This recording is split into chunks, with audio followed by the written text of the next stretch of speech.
السلام عليكم ورحمة الله وبركاته. إن الحمد لله وعليكم السلام. والصلاة والسلام على رسول الله وعلى آله وأصحابه وأهل بيته والناس أجمعين. أعوذ بالله من الشيطان الرجيم. بسم الله الرحمن الرحيم. قال سبحانه وتعالى في كلامه المجيد: والذين هم لأماناتهم وعهدهم راعون. وقال سبحانه وتعالى في آية أخرى: إنا عرضنا الأمانة على السماوات والأرض والجبال فأبين أن يحملنها وأشفقن منها وحملها الإنسان إنه كان ظلوما جهولا. صدق الله العظيم. قال رب اشرح لي صدري ويسر لي أمري واحلل عقدة من لساني يفقه قولي. ربي زدني علما. ربي زدني علما فهما كاملا نافعا. اللهم صل على محمد وعلى آل محمد كما صليت على إبراهيم وعلى آل إبراهيم إنك حميد مجيد. اللهم بارك على محمد وعلى آل محمد كما باركت على إبراهيم وعلى آل إبراهيم إنك حميد مجيد. وقال رسول الله صلى الله عليه وسلم: لا إيمان لمن لا أمانة، ولا دين لمن لا عهد له، أو كما قال عليه الصلاة والسلام। আল ইমান institute কর্তৃক আয়োজিত সাপ্তাহিক হালাকার অংশবিশেষ আজকের এই গুরুত্বপূর্ণ সেশনে বিভিন্ন জায়গা থেকে অনলাইনের প্ল্যাটফর্মের মাধ্যমে উপস্থিত আজকের এই অনুষ্ঠানের সম্মানিত অংশগ্রহণকারী ভাই ও বোনেরা, সম্মানিত পরিচালক, আল ইমান ইনস্টিটিউটের ব্যবস্থাপনার সাথে সংশ্লিষ্ট বিভিন্ন পর্যায়ের দায়িত্বশীল ব্যক্তিবর্গ, সকলকে আন্তরিক প্রীতি, শুভেচ্ছা ও মোবারকবাদ জ্ঞাপন করছি। একই সাথে আল্লাহ রাব্বুল আলামিনের দরবারে শুকরিয়া আদায় করছি যে আল্লাহ রাব্বুল আলামিন এত চমৎকার একটি অনুষ্ঠানে আমাদের মাঝে মাঝে একত্রিত হওয়ার জন্য মঞ্জুর করেছেন বা করে থাকেন।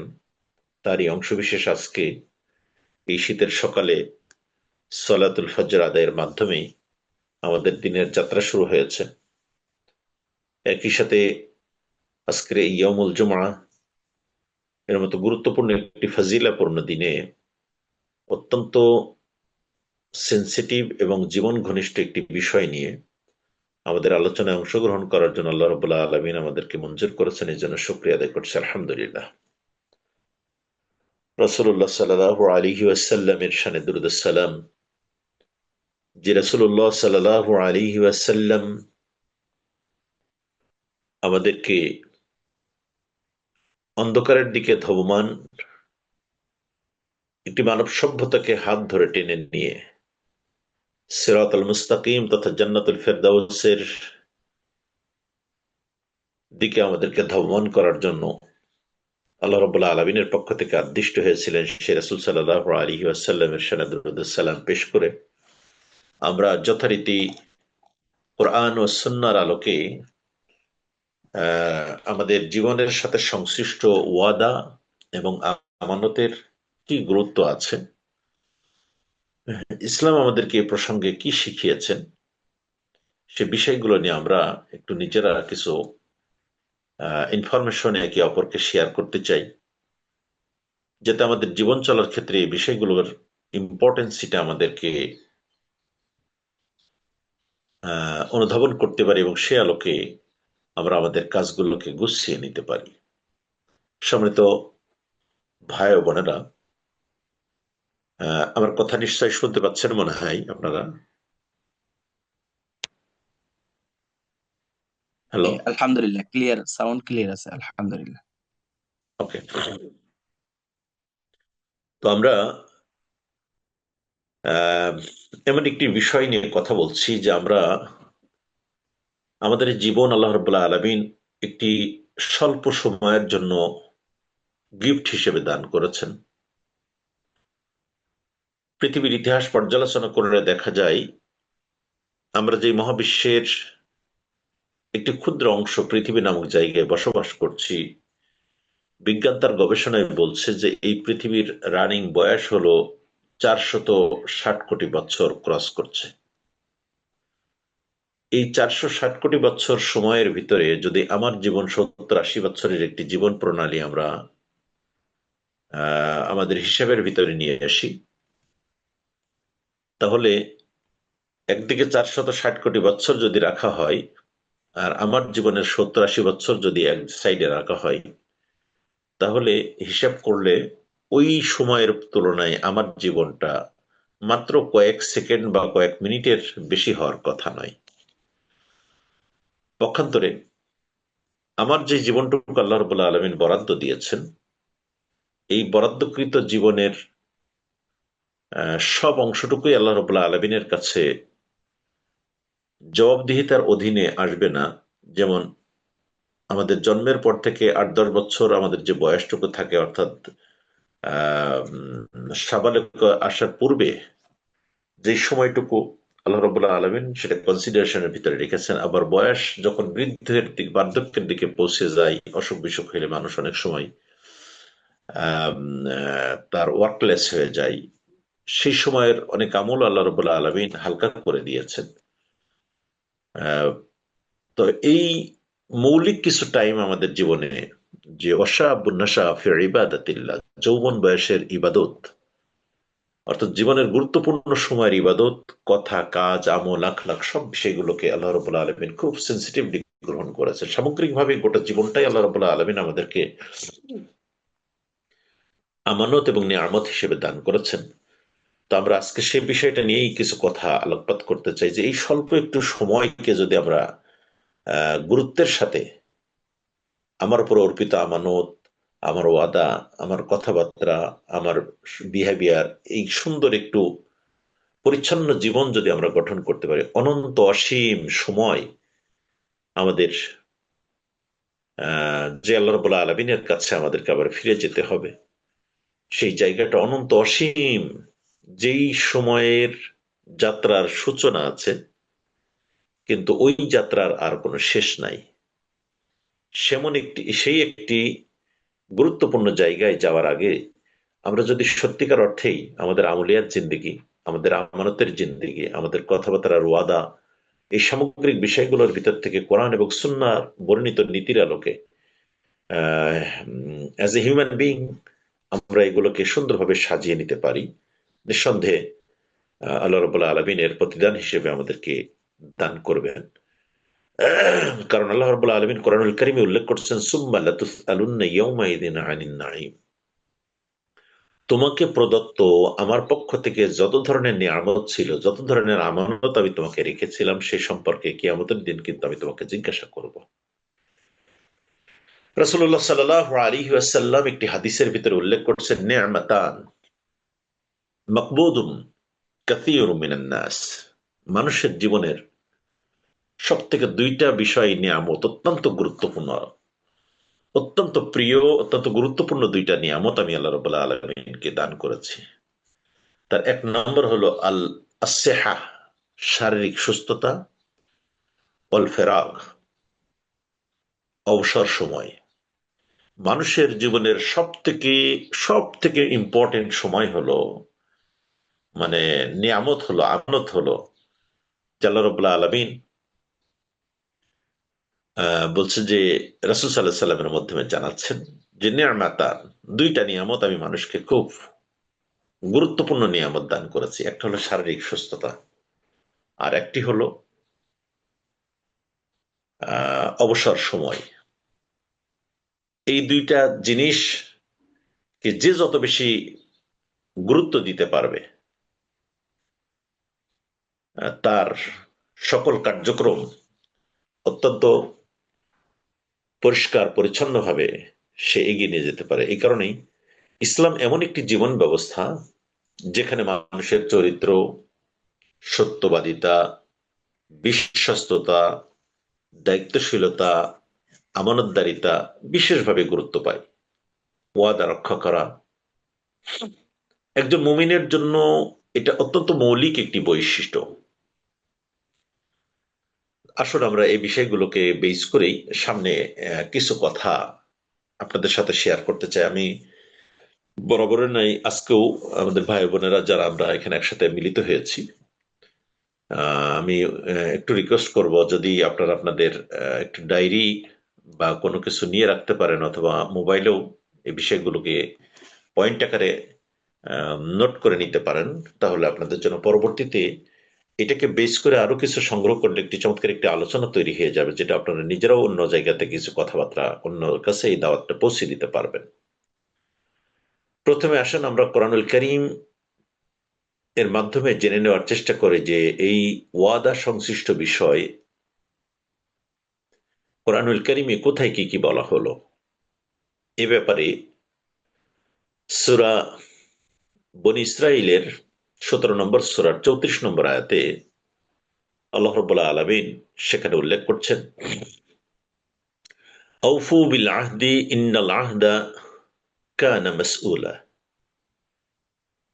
আল্লাহ রাব্বুল আলামিন আমাদের যে বিষয়টা নিয়ে আমরা আজকে আলোচনা করছি, ওয়াদার ব্যাপারে এবং আমানতের গুরুত্বের ব্যাপারে যে বিষয়টা নিয়ে আমরা আলোচনা করছি, হেফাজতের ব্যাপারে যে কথা আলোচনা করছি, সে বিষয়টা নিয়ে কথা বলছেন যে তোমরা তোমাদের অঙ্গীকার পূর্ণ করো, তোমাদের ওয়াদা পূর্ণ করো, নিশ্চয় অঙ্গীকার সম্পর্কে কিয়ামতের ময়দানে তোমাকে জিজ্ঞাসা করা হবে। রাসূল সাল্লাল্লাহু আল্লাহ রাব্বুল আলামিন দ্বিতীয় নম্বর পয়েন্ট, কোরআনুল কারীমের 23তম সূরা আল মুমিনুন 8 নম্বর আয়াত, আল্লাহ সুবহানাহু ওয়া তাআলা সেখানে উল্লেখ করছেন, ওয়াল্লাযীনা হুম লিআমানাতিহিম ওয়া আহদিহিম রাউন।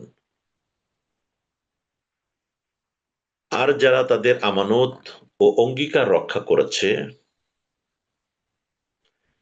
এই সূরার 1 থেকে 10 নম্বর আয়াত পর্যন্ত মুমিনের জান্নাত প্রাপ্তির জন্য, আল্লাহর সন্তুষ্টি অর্জনের মাধ্যমে জান্নাত প্রাপ্তির জন্য যে সকল গুণাবলীগুলো লাগে, প্রয়োজনের কথা আল্লাহ রাব্বুল আলামিন বলেছেন। সেই কথারই একটি অংশ হলো আল্লাযীনা হুম লিআমানাতিহিম ওয়া আহদিহিম রাউন। সেখানে প্রথমে বলা হয়েছে যারা সালাতের হেফাজত করে, ক্বাদ আফলাহাল মুমিনুনা আল্লাযীনা হুম ফি সালাতিহিম খাশিউন ওয়াল্লাযীনা হুম আনিল লাগবি মুরিদুন ওয়াল্লাযীনা হুম লিয-যাকাতি ফাআইলুন ওয়াল্লাযীনা হুম লিফুরুজিহিম হাফিযুন ইল্লা আলা আজওয়াজিহিম আও মা মালাকাত আইমানুহুম ফাইন্নাহুম গায়রু মালুমিন ফামান ইবতাগা ওয়ারাআ যালিকা ফাউলাইকা হুমুল আদুন ওয়াল্লাযীনা হুম লিআমানাতিহিম ওয়া আহদিহিম রাউন ওয়াল্লাযীনা হুম আলা সালাওয়াতিহিম ইউহাফিজুন উলাইকা হুমুল ওয়ারিসুন। সেখানে আল্লাহ রাব্বুল আলামিন বলছেন, এই যে আমানত ওয়াদা রক্ষা করা, সালাত আদায় করা, লজ্জাস্থানের হেফাজত করা, তারপরে নিজের নফসকে পরিশুদ্ধ করা, তাজকিয়া করা, যাকাত আদায় করা, এই সকল বিষয়গুলো যারা করতে পারবেন, এই কথাগুলো যারা বাস্তবায়নের সাথে নিজেকে সম্পৃক্ত করে নিতে পারবেন, আল্লাহ রাব্বুল আলামিন শেষে এসে বলছেন, উলাইকা হুমুল ওয়ারিসুন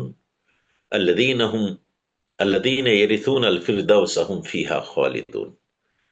যে তারাই হলো জান্নাতের উত্তরাধিকারী। সুবহানাল্লাহি ওয়া বিহামদিহি। সুতরাং ওয়াদা এবং আমানত রক্ষা যারা করতে পারবে, আল্লাহ রাব্বুল আলামিন বলছেন যে আমি তাদেরকে জান্নাতের উত্তরাধিকারী বানায় দেব। সুবহানাল্লাহি বিহামদিহি। আল্লাহ নিজে ডিক্লারেশন দিচ্ছেন। সম্মানিত ভাই বোনেরা, সুতরাং সূরা মুমিনুনের ১ থেকে ১০ নম্বর আয়াত বা ১১ নম্বর আয়াত পর্যন্ত আমরা সম্ভব হইলে এই আয়াতগুলো মুখস্থ করা এবং এখানে যে গুণাবলীগুলো অর্জনের জন্য আল্লাহ রাব্বুল আলামিন আমাদেরকে নির্দেশনা দিয়েছেন, সেই নির্দেশনাগুলোর আলোকে আমরা পর্যায়ক্রমে চেষ্টা করা যে কোনো অবস্থাতেই নামাজ, সালাত আমরা ছেড়ে দিব না। রাসূলুল্লাহ সাল্লাল্লাহু আলাইহি ওয়াসাল্লাম এই প্রসঙ্গে একটি হাদিস খুব গুরুত্বপূর্ণ বলছেন, ইয়া মুআজ লা তাতরুকান্না সালাতান মাকতুবা, পশ্চিম কালেও তোমাদের উপর অর্পিত ফরজ সালাত ছেড়ে দিও না। ফাইন্না মান তারাকা সালাতান মাকতুবাতান,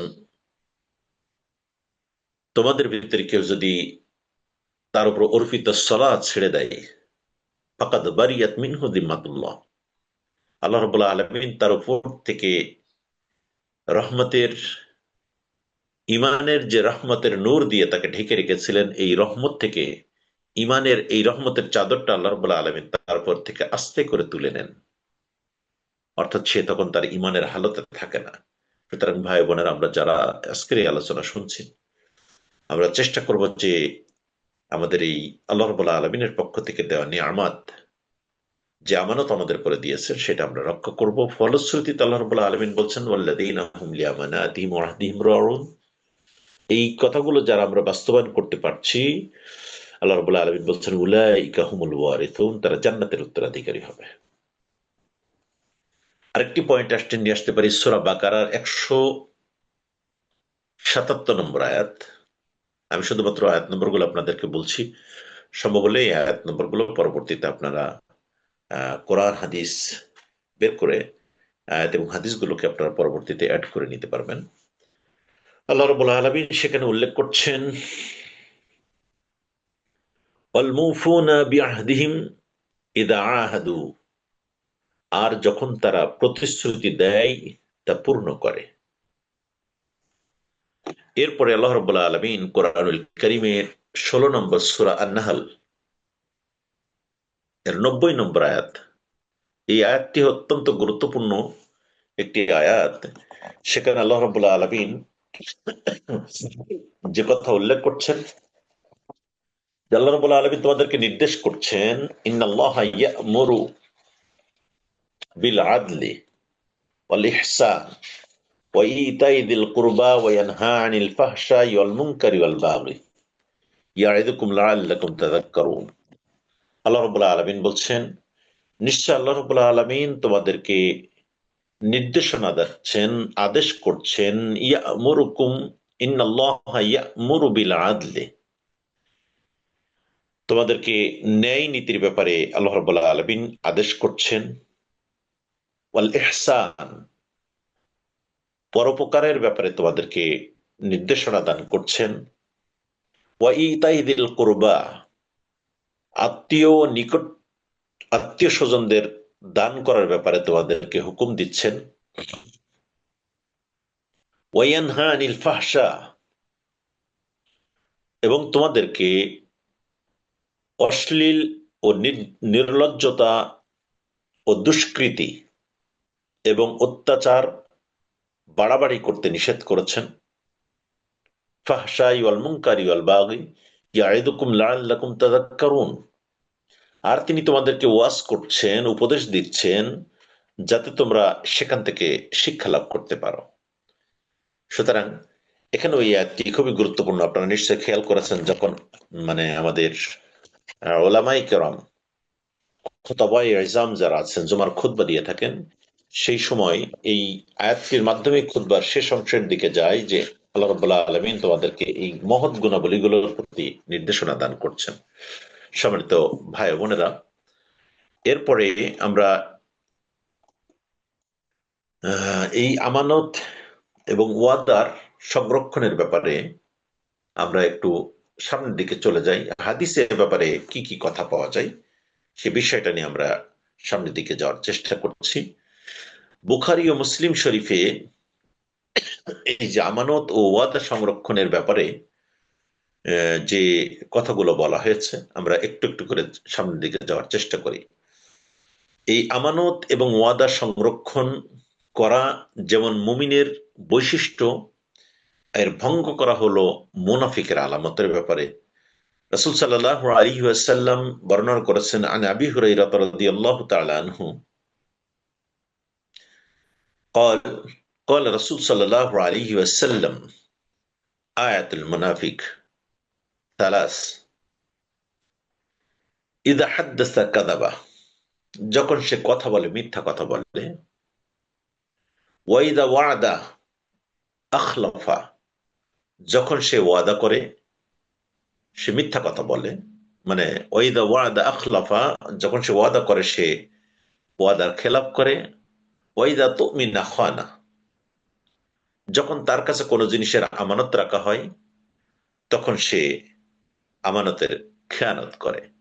এই হাদিসটি বুখারী শরীফের 33 নম্বর হাদিস হিসেবে সংকলন করা আছে, মুসলিম শরীফের 59 নম্বর হাদিস হিসেবে সেখানে সংকলন করা হয়েছে। এরপরে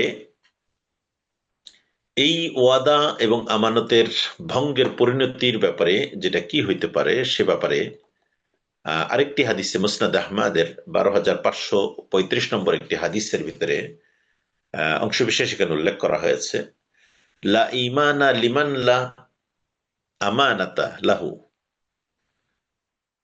যার আমানতদারিতা নাই তার তো ঈমানই নাই। ওয়ালা দীনা লাহু ওয়ালা দীনা লিমান লা আহদা লাহু, আর যার ওয়াদা রক্ষার অভ্যাস নাই তার তো কোনো দিনই নাই। এই হাদিসটির মাধ্যম দিয়ে আমরা আরেকটি ইনফরমেশন পেলাম। এরপরে এই আমানত বা ওয়াদার রক্ষা করার ব্যাপারে, বিশ্বাস বা হিসাব রক্ষা করার ব্যাপারে আল্লাহ রাব্বুল আলামিন কোরআনুল কারীমের সূরা আন-নিসার 58 নম্বর আয়াতে আল্লাহ রাব্বুল আলামিন উল্লেখ করছেন, ইন্নাল্লাহা ইয়া'মুরুকুম আন তুআদ্দুল আমানাতি ইলা আহলিহা, নিশ্চয়ই আল্লাহ রাব্বুল আলামিন তোমাদেরকে নির্দেশ দেন আমানত সমূহ তাদের হকদারদের কাছে পৌঁছে দিতে। এরপরে আমরা আজকে সূচনা লগ্নে যেই আয়াতটি তেলাওয়াতের মাধ্যমে আমরা আমাদের যাত্রা শুরু করেছিলাম, সূরা আহজাবের 72 নম্বর আয়াতে আল্লাহ রাব্বুল আলামিন বলছেন, ইন্না আরাদনাল আমানাতা আলাস সামাওয়াতি ওয়াল আরদ ওয়াল জিবালি ফাআবাইনা আন ইয়াহমিলনাহা ওয়া আশফাকনা মিনহা ওয়া হামালাহাল ইনসান ইন্নাহু কানা যালুমান জাহুলা, আমি এই আমানতকে আকাশসমূহ, পৃথিবী, পর্বতরাজির উপর পেশ করি, তারা একে বহন করতে রাজি হয়নি এবং তা থেকে ভীত হয়ে পড়ে, কিন্তু মানুষ একে বহন করে চলেছে, নিঃসন্দেহে সে বড় জালেম ও অজ্ঞ। এখানে আমানত বলতে সেই দায়িত্ব যা আল্লাহ তাআলা মানুষকে তার পৃথিবীতে ক্ষমতা ও জ্ঞান বুদ্ধি দান করে অর্পণ করেছেন, আর এ দায়িত্বের ধারক ও বাহক হয়েও নিজ দায়িত্ব সম্পর্কে সচেতন ও আমানতের দায়িত্ব ভঙ্গ করে নিজের উপর সে অত্যাচার করেছে। এ কথার ডেপথ হলো ঠিক এমনটি, আমি একটি ছোট্ট গল্প বললে হয়তোবা আপনারা আলোচনাটাকে আরেকটু প্রাণবন্ত করে নেওয়া যাবে। আমি বুঝতেছি না যে আমার কথাগুলো আমার ভাই বোনেরা শুনতেছে কিনা, যে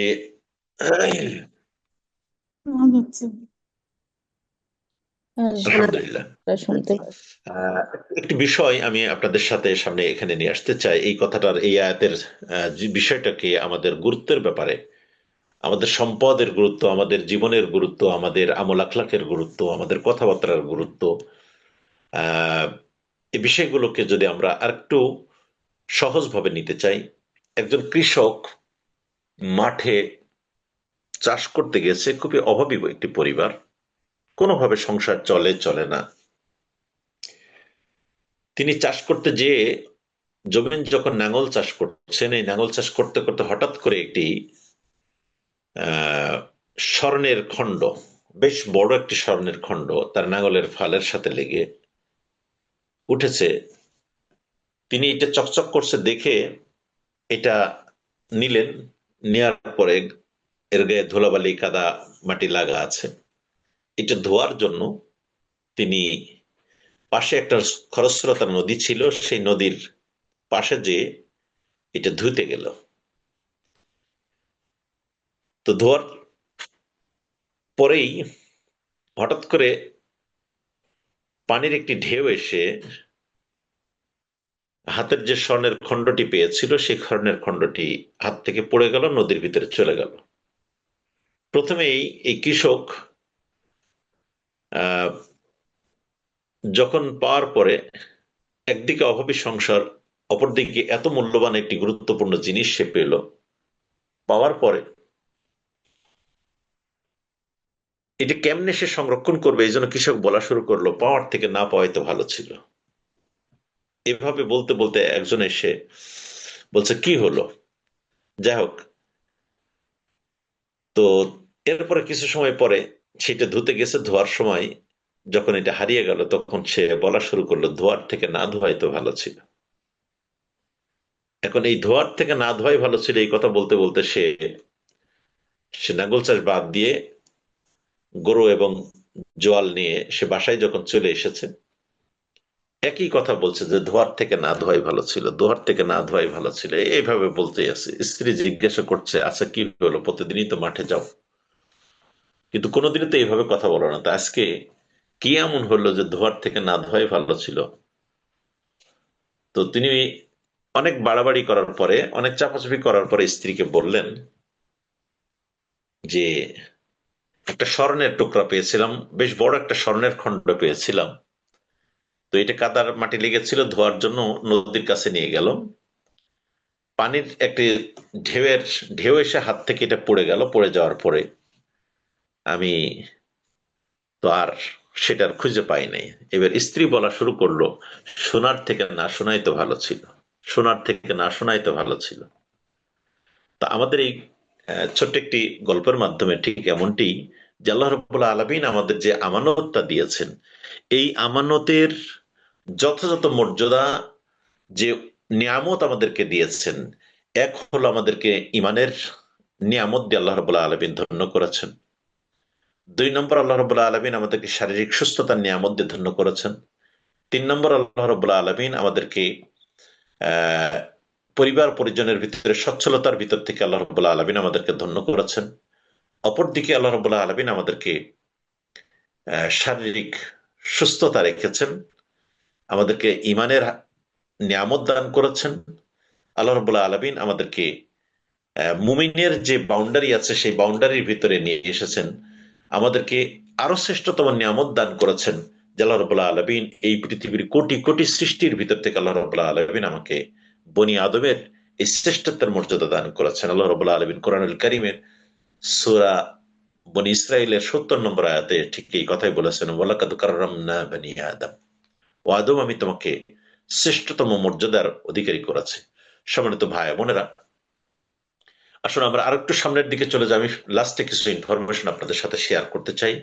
এই আমানত রক্ষার গুরুত্বের সম্পর্কে যেই কথাগুলো আমরা এতক্ষণ ধরে কথাগুলো শুনলাম, সেক্ষেত্রে আমরা যারা এই আমানত এবং ওয়াদা এর খেয়ানত করছি, এর পরিণতিটা কি হতে পারে সে প্রসঙ্গে আল্লাহ রাব্বুল আলামিন আমাদেরকে কিছু কথা তার হাবিবের মাধ্যমে শিখিয়েছেন। এই হাদিসটি সংকলন করা হয়েছে বুখারী শরীফে, 6496 নম্বর হাদিস। সেখানে বলা হচ্ছে ইদা দুইয়াত দিল আমানাতি ফান্তাদির সাআহ, যখন আমানত নষ্ট করা হবে অর্থাৎ অযোগ্যদের হাতে এই আমানত চলে যাবে, তখন কিয়ামতের তখন তোমরা কিয়ামত অপেক্ষা করো। অর্থাৎ আমরা যখন আমাদের এই আমানতের বিষয়গুলো আমরা যথাযথ মর্যাদা দিতে পারি না, যার যেখানে যে জিনিস এর যিনি যোগ্য তাকে সেই জায়গায় দিতে না পারাটাও হলো আমানতের একটি খেয়ানত। এই যে ধরুন আমাদের সামনে যে নির্বাচন আসছে, এটা যে কত বড় আমানতের একটি বিষয়। আমরা আমাদের শাসকদেরকে নির্বাচন করি, দেখেন একটা ছোট্ট মসজিদের ইমাম নিয়োগ করতে হলে 5,000, 3,000, 4,000 মানুষের একটা ইমাম নিয়োগ করতে হলে তাকে কত ধরনের বিষয়, তার চেহারা কেমন, তার তেলাওয়াত কেমন, তার ওঠা বসা কেমন, তার পরিবারের পরিজনের সদস্যরা কেমন, মানে কে কেমনে কেমনে চলে, এই সব বিষয়গুলো তার পিছনে যারা নামাজ পড়ে তারা খেয়াল রাখার চেষ্টা করে। কিন্তু যিনি লক্ষ লক্ষ মানুষের সম্পদের আমানতের দায়িত্ব তাকে তার কাঁধে পৌঁছে দেওয়া হবে। এখন যিনি যেই চেয়ারের যোগ্য নয় সেই চেয়ারে তাকে বসানোর জন্য যদি তার পিছন থেকে কেউ সাপোর্ট দিতে থাকে, তাহলে তারপরে বড় জুলুম করা হয়। অর্থাৎ আমি ম্যাথ পারি না, কিন্তু আমাকে ম্যাথের এই ক্লাসের জন্য শিক্ষক নিয়োগ দেওয়া হয়েছে, দ্যাট মিনস আমার পরে জুলুম করা হয়েছে। এই জুলুমটা কয়েক জায়গায় হয়েছে, শিক্ষা প্রতিষ্ঠানের ছাত্রছাত্রীদের পরে করা হয়েছে, আমার পরে করা হয়েছে, এবং যারা এটা করেছেন তারা অবিচার করেছেন, তাদের পরে অর্পিত আমানতের খেয়ানত করেছেন। রাসূলুল্লাহ সাল্লাল্লাহু আলাইহি ওয়াসাল্লাম এই প্রসঙ্গে একটি হাদিস, গুরুত্বপূর্ণ একটি হাদিস বলছেন, সাবআতুন ইউযিল্লুহুমুল্লাহু ফি যিল্লিহি ইয়াওমা লা যিল্লা ইল্লা যিল্লুহু, ইমামুন আদিলুন। এই হাদিসটি বুখারী এবং মুসলিম শরীফ দুই হাদিসে বর্ণনা করা হয়েছে যে কিয়ামতের দিন 7 শ্রেণীর মানুষকে আল্লাহ রাব্বুল আলামিন আরশের নিচে ছায়া দান করবেন। তার 1 নম্বর দায়িত্বের ব্যাপারে বলছেন, যেই দিন আরশের ছায়া ছাড়া পৃথিবীতে আর কোনো ছায়া থাকবে না, সে তার 1 নম্বর কথা বলছেন ইমামুন আদিলুন, ন্যায়পরায়ণ শাসক। এই ন্যায়পরায়ণ শাসক তিনি পরিবারের জন্য হইতে পারে, তিনি সমাজের জন্য হইতে পারে, তিনি রাষ্ট্রের জন্য হইতে পারে, তিনি প্রতিষ্ঠানের জন্য হইতে পারে, তিনি ব্যবসা প্রতিষ্ঠানের জন্য হইতে পারে, শিক্ষা প্রতিষ্ঠানের জন্য হইতে পারে। এমনি ভাবে যত জায়গায় যাকে যে দায়িত্ব দেওয়া হয় সেই দায়িত্বের ব্যাপারে বলা হচ্ছে যে তাকে সংশ্লিষ্ট দায়িত্বের ব্যাপারে এটা একটি তারপর আমানত দেওয়া হয়েছে। ইমামুন আদিলুন, ন্যায়পরায়ণ, জাস্টিস ইনশিওর করা। কারণ রাসূল সাল্লাল্লাহু আলাইহি ওয়াসাল্লাম আরেকটি হাদিসের ভিতরে বলছেন, আলা কুল্লুকুম রাইন ওয়া কুল্লুকুম মাসউলিন আন রায়াতিহি, তোমরা প্রত্যেকেই দায়িত্বশীল এবং তোমাদের প্রত্যেকের দায়িত্বের ব্যাপারে আল্লাহ রাব্বুল আলামিন কিয়ামতের ময়দানে তোমাদেরকে জিজ্ঞাসা করবেন। সম্মানিত ভাই বোনেরা, আমি যেই কথা বলছিলাম যে এই যে সামনে আমাদের রাষ্ট্রের আমানত যাদের হাতে থাকবে, এই রাষ্ট্রের আমানত সংরক্ষণের জন্য আমি হিসেবে আমার কার্যক্রমের ব্যাপারে কি হইতে পারে, আমার দায়িত্ব কি হইতে পারে। যে আল্লাহ রাব্বুল আলামিন বলছেন যে আনতুআদ্দুল আমানাতি ইলা আহলিহা, তোমরা তোমাদের আমানতকে তার সুনির্দিষ্ট জায়গায় তোমরা পৌঁছে দিবে, তার আহলদের কাছে পৌঁছে দিবে।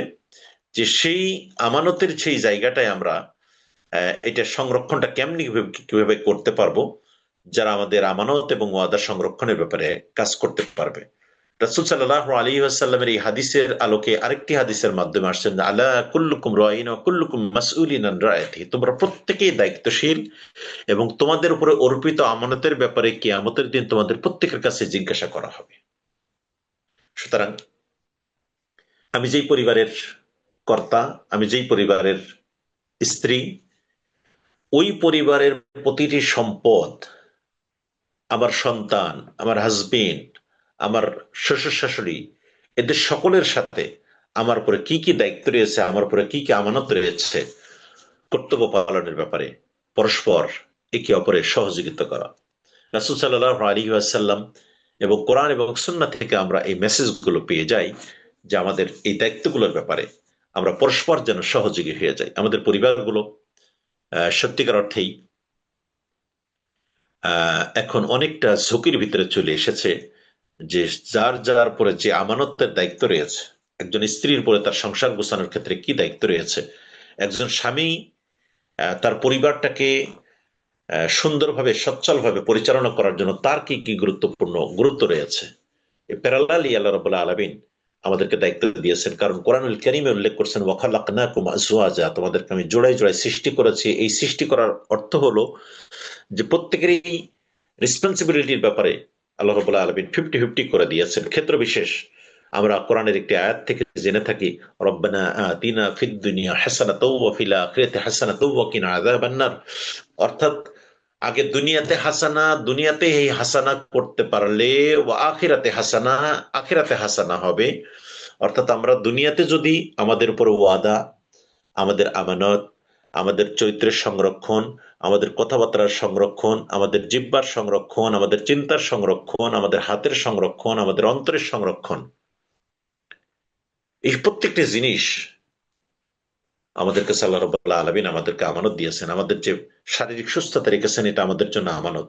আমাদের দুই হাত দিয়েছেন, এই হাতের মাধ্যমেও ভালো এবং মন্দ কাজ করার ব্যাপারে আমাদেরকে স্বাধীন করে দিয়েছেন। সুতরাং চাইলেই আমি যে কোনো কাজের ব্যাপারে আমি আমার হাতকে অগ্রসর করতে পারি না।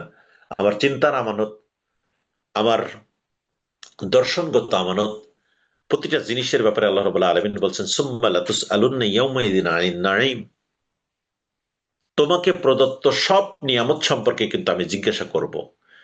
অন্য আয়াতে আল্লাহ রাব্বুল আলামিন বলছেন ইয়াওমাইযিন তুহাদ্দিসু আখবারাহা, সেদিন তোমার জীবনে যত কাজ করেছো, যত কথা বলেছো, যত কিছু করেছো, সবগুলোকে আমি আল্লাহ রাব্বুল আলামিন জবান খুলে দিব, তারা কথা বলতে থাকবে। সম্মানিত ভাই বোনেরা, যে কথার আলোকে বলছিলাম যে আমরা এই সামনের যে নির্বাচন আসছে, এমন একজন মানুষকে আপনি জেনে শুনে ভোট দিলেন, যিনি জানবেন যে এই মানুষটি একজন জালেম প্রকৃতির মানুষ, এই মানুষটি তিনি অন্যায় অনাচার পাপাচার, ন্যায় এবং অন্যায়কে বাছবিচার না করে জুলুম করবে, শুধু মার্কা দেখে আপনি ভোট দিয়ে দিয়েছেন। কিয়ামতের দিন ওই মানুষ সম্পর্কে, আপনার এই আমল সম্পর্কে, কারণ আপনার কারণে সে এম্পায়ারমেন্ট হয়েছে, ফলে সেই পাওয়ার গ্রহণ করার ফলশ্রুতিতেই সে এখন যতগুলো অপরাধ করবে, প্রত্যেকটি অপরাধের দায়ভার আল্লাহ রাব্বুল আলামিনের কাছে, আপনার কাছে সেদিন জবাবদিহি করতে হবে।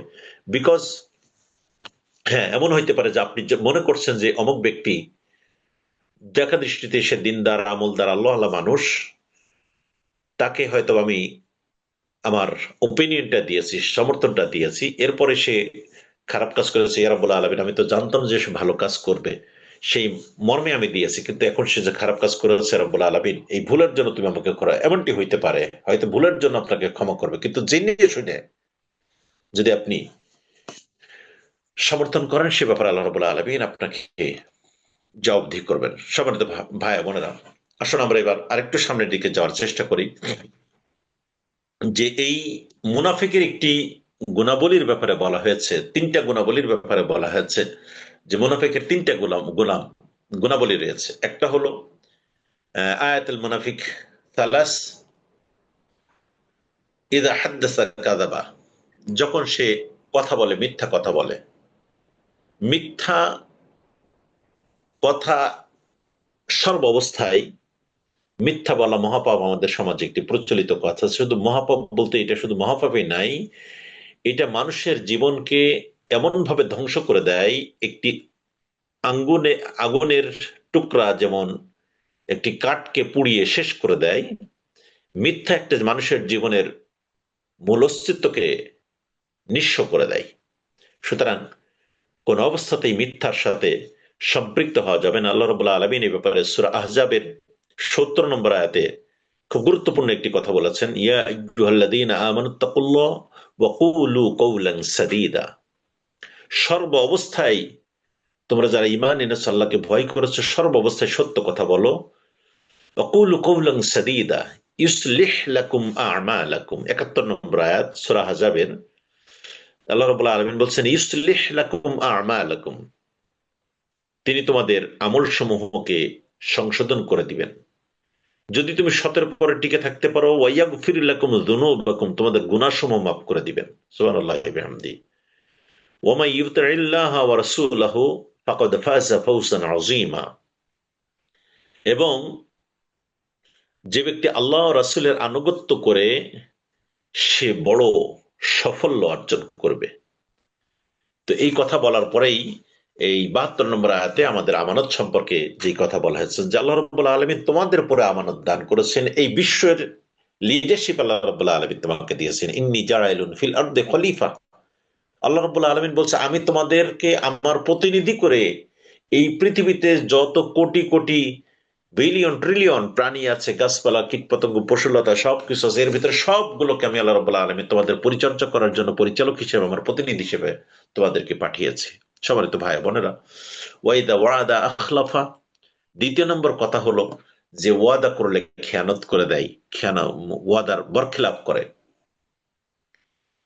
আজকে আমরা মুসলিম হিসেবে আমাদের যেই নৈতিক গুণাবলীগুলো সব থেকে বেশি থাকার দরকার ছিল, যে মিথ্যা না বলা, ওজনে কম না দেওয়া, খাদ্যের ভিতরে ভেজাল না দেওয়া, ওয়াদার বরখেলাপ না করা, আমানতের খেয়ানত না করা, অশ্লীল বাক্য বিনিময় না করা, এই সব কথাগুলো গুণাবলীর ভিতরে, 4টি গুণাবলীর ভিতরে বলা হয়েছে যে 3টা গুণাবলী হলো মুনাফিকের গুণাবলী। আরেকটু অতিরিক্ত বলা হয়েছে, যখন মুনাফিক কথাবার্তা বলতে থাকে তখন কোনো কারণে যদি কারোর সাথে ঝগড়াঝাটি হয় বা তর্ক বিতর্ক হয়, সে অশ্লীল বাক্য বিনিময় করতে থাকে। কোন হাদিসের ভিতরে বলা হয়েছে যে তার তো কোনো, যার আমানতদারিতা নাই তার কোনো দিনও নাই, ইমানও নাই। সম্মানিত ভাই বোনেরা, আসুন আমরা এই বিষয়গুলোর প্রতি যথাযথভাবে খেয়াল করবো। আমাদের সাংসারিক জীবনের ভিতরে অনেক ধরনের সুখ দুঃখের কথা থাকে।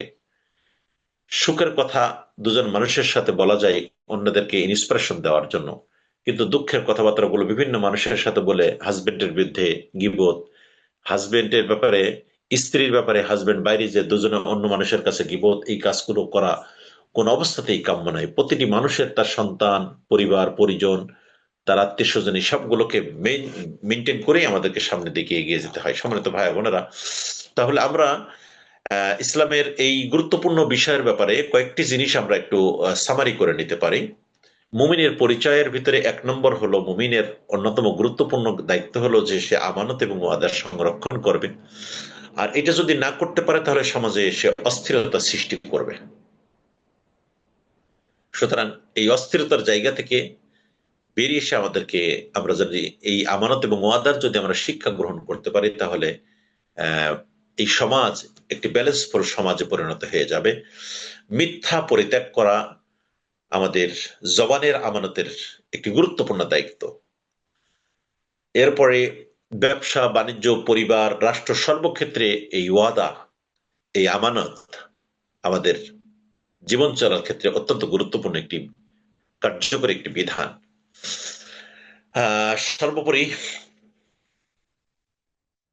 যদি আমরা এই আমানত এবং ওয়াদার খেলাপ করি, ভঙ্গ করি, তাহলে সেক্ষেত্রে আমাদের পরিণতিটা কি হতে পারে সে ব্যাপারে আল্লাহ রাব্বুল আলামিন কয়েকটি কথা উল্লেখ করেছেন।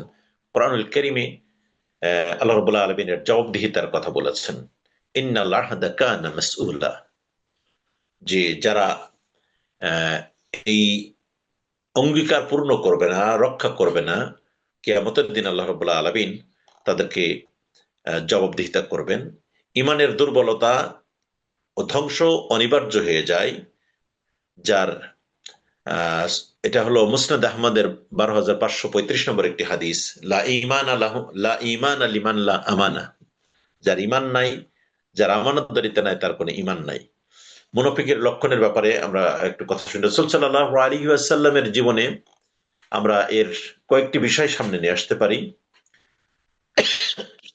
ও আরেকটি বিষয় এখানে আপনাদের নিয়ে প্রয়োজন, যার আমানত এবং ওয়াদা সংরক্ষণ যারা আমরা করতে না পারি, অন্যায়, প্রতারণা, ওয়াদা ভঙ্গ, হারাম রিজক সংগ্রহ করা, এই বিষয়গুলো যদি আমরা করতে পারি, আল্লাহ রাব্বুল আলামিন বলছে তার রিজক আমি সংকুচিত করে দিই। এই প্রসঙ্গে বুখারী শরীফের একটি হাদিসের অংশ বিশেষ এখানে উল্লেখ করা হচ্ছে, আল হালালু বাইয়িন বাইয়িন ওয়াল হারামু বাইয়িন, হারাম ও অন্যায় রিজিক মানুষকে ধ্বংসের দিকে ঠেলে দেয়। আমরা সম্প্রতি দেখলাম কত শক্তি, কত পাওয়ারফুল মানুষ, কত সম্পদ, লাখো কোটি টাকা, হাজার কোটি টাকা বিভিন্নভাবে অন্যায়ভাবে ইনকাম করেছে। কিন্তু আল্লাহ রাব্বুল আলামিন সেই মানুষগুলোকে কাউকে ফাঁসির আসামি, কাউকে দেশ ছাড়া করেছেন। এই সম্পদগুলো এখন আহ, তার আর ভাগ্যে নসিব হবে কিনা এটা বলা মুশকিল হয়ে গেছে।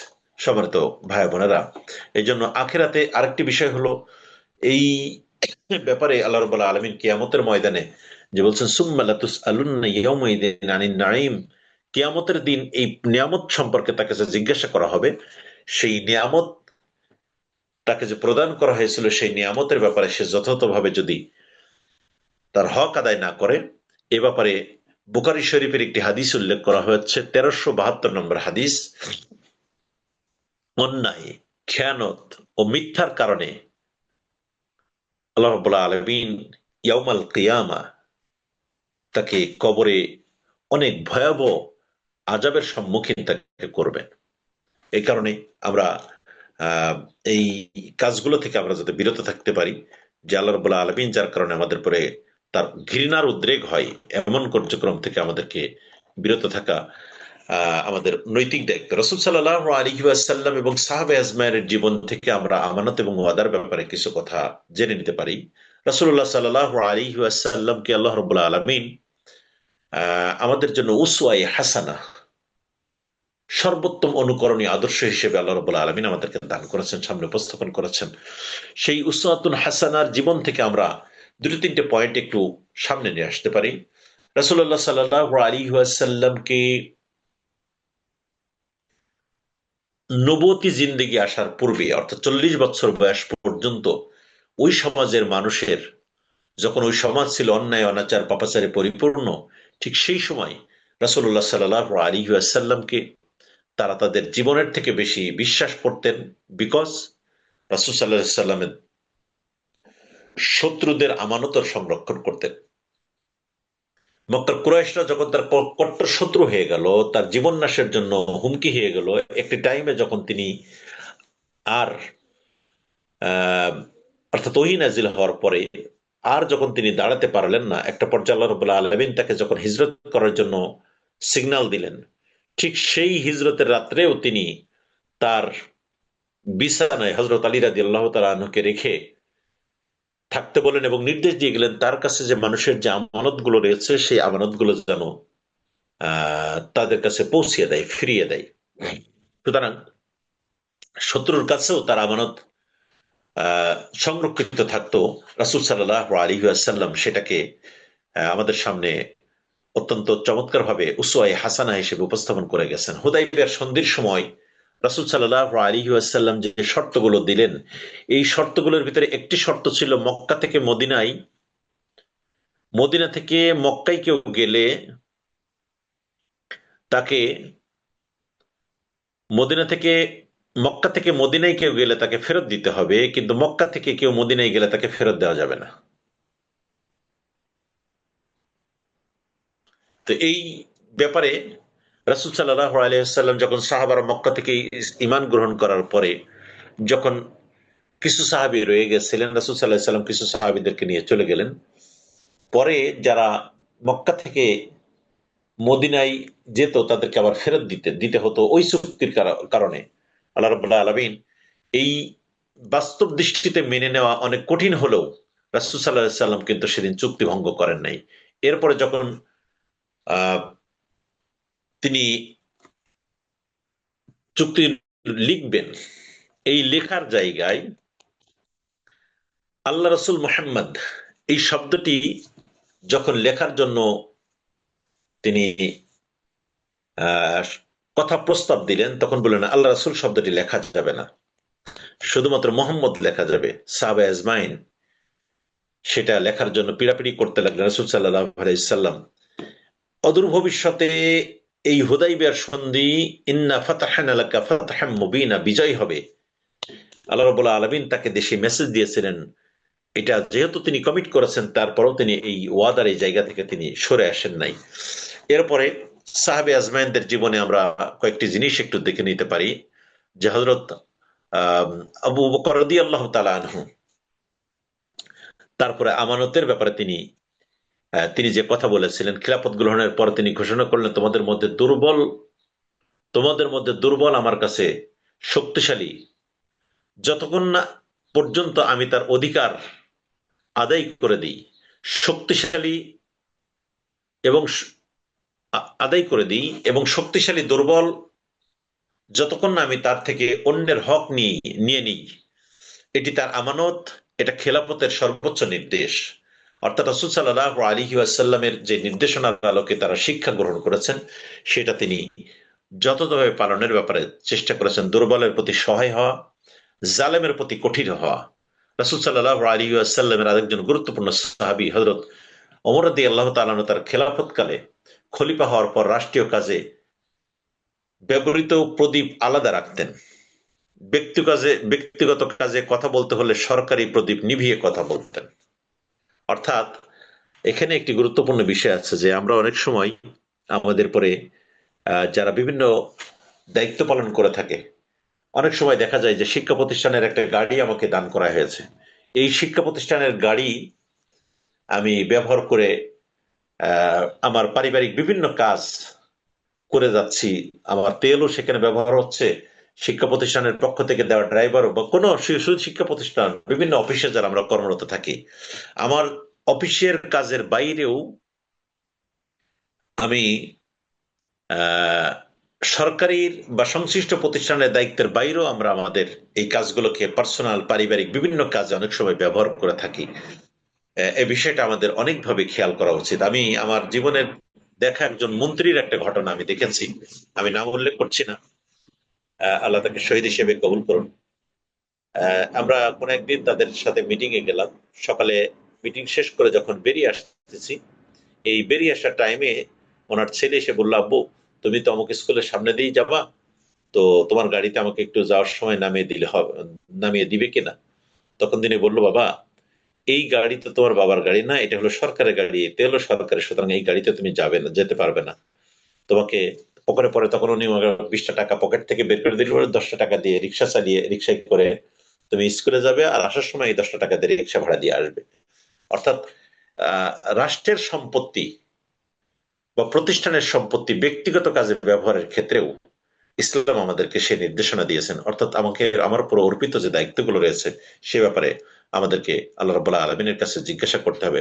সম্মানিত ভাই ও বোনেরা, আমরা এই কথাগুলোর মাধ্যম দিয়ে যে জিনিসটা মূল মেসেজ আমরা আজকে বের করে নিতে পারি, যে আমাদের জবানের হেফাজত, আমাদের সম্পদের হেফাজত, আমাদের উপর অর্পিত সম্পত্তির হেফাজত, আমাদের সময়ের হেফাজত, আমাদের ইমানের হেফাজত, আমাদের আমলের হেফাজত, আমাদের পক্ষ থেকে আল্লাহ রাব্বুল আলামিনের পক্ষ থেকে যতগুলো নিয়ামত আমাদেরকে দিয়েছেন, এইগুলোর হেফাজত যদি আমরা করতে পারি, তাহলে দুনিয়া এবং আখেরাতে আমাদেরকে আল্লাহ রাব্বুল আলামিনের বিনিময়ে তার পক্ষ থেকে যে নিয়ামত আমাদেরকে রয়েছে, আল্লাহ রাব্বুল আলামিন ওয়াদা করেছেন, সেই নিয়ামত আমাদেরকে দান করবেন।